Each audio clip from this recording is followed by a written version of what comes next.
AFTV, we've got Marty here. Marty, I've been saying it to everyone, we chucked it today, and we chucked it. Well, not when I say chucked it, it's a bit harsh, but 2-0 up, got to see it out, innit? That's what they say.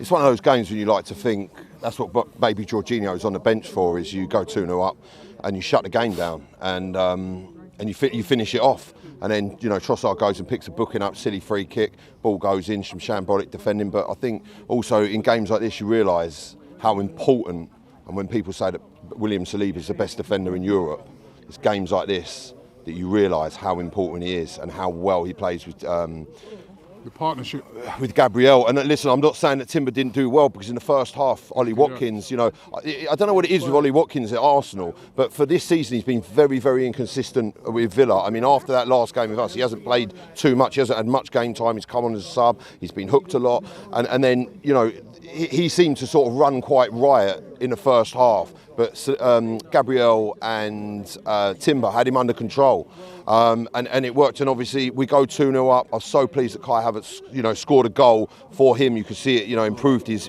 confidence.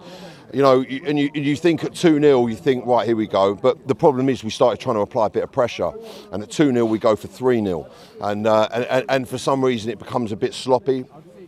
We concede sloppy goals, and I think on this situation, I think that's where Thomas Partey at right back, if you had Thomas Partey sitting in the 6 today, that just shores up this game a bit more. You know, as I say, bring on Jorginho, but when you've not got, listen, Declan Rice did a good job, and you know he got about the pitch, but Thomas Partey in that position is our best, I think, number 6. Or, you know, in this transfer window, when everyone's talking about, you know, we've got, you know, a forward player. If you had a Zubimendi and you had a Gyökeres on the pitch today, I believe we win that game, and we're in complete control of that game. We ain't got those on the pitch. I mean, is it frustrating for you that we haven't signed? It looked to me later on in that game that even though players were really trying hard, they were giving everything, but they were wilting a bit. And listen, the amount of games that, you know, we've had to play, that's when you need the fresh bench, isn't it? And we just ain't got that at the moment. Well, look, with the lack of, with the amount of injuries and the lack of signings. Well, look, we brought Raheem Sterling on, and you know, listen, I'm not dissing him, but it didn't look like he was ever going to score. You know, we have got no forward players to bring on. In a situation like this, when you go to all, you're like, right, who do we bring on off the bench? There is no one to bring off the bench, really. I mean, or you start Raheem Sterling. We've got basically one player, which a club of this magnitude and this level in a game like that is not really, I'd say, acceptable. You know, we need to have other options. We need to be able to change games like this, and we need to be able to go on and win games like this. And yeah, that is worrying. And when you think about the competitions we're in Champions League, obviously this Premier League, you know, we're still in the Premier League. Listen, we're 6 points behind, but it was an ideal time to keep the pressure on Liverpool, to keep it 4 points. Because if I'm honest with you, everyone says about Arsenal, you know, but Liverpool can bottle it. They bottled it last year, and that's the truth. It was a 3-horse race, and then it went to a 2-horse race, and then obviously City went on and won it, and that's what happened.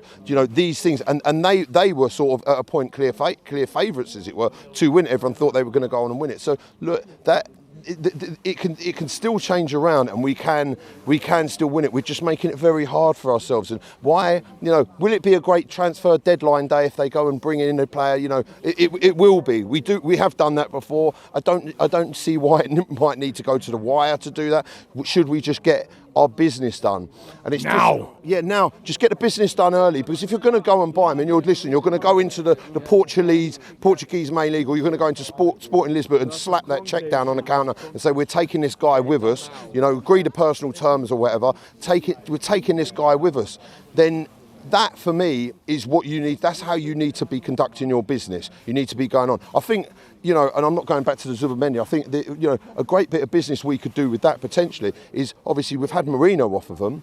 Now, if we take Zubimendi, then they've got basically no midfield. Give them Jorginho. Give them Jorginho in the release clause that they want. And listen, I love Jorginho as a player. I think he's fantastic. I'm not saying, but there needs to be a means to an end, and there needs to be a reason to prize these players away from the clubs. Do we have the funds? I don't know. I don't have control of the bank account. But you'd like to think, as Arsenal Football Club, the price of the season ticket and the price of the food, etc., we have got the funds available. Listen, if we're going to do it in the summer, Why wait till the summer? Because we are legitimately in the Champions League and we are legitimately in this title race.